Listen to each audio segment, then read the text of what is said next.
যাই এনআর দিଦିଙ୍କର ନିକଟରେ ଯେତେବେଳେ ସମୟରେ ତାଙ୍କର ପ୍ରଥମତଃ କାର୍ଡ କରୁଛନ୍ତି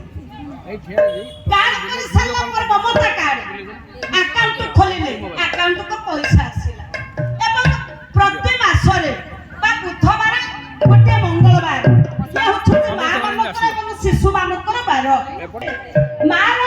ଗର୍ଭ ଅବସ୍ଥାରେ ଯୋଉ ପିଲାଟା ଅଛି ମା ସୁସ୍ଥ ନାହିଁ କେମିତି ଆଇରନ୍ ହବ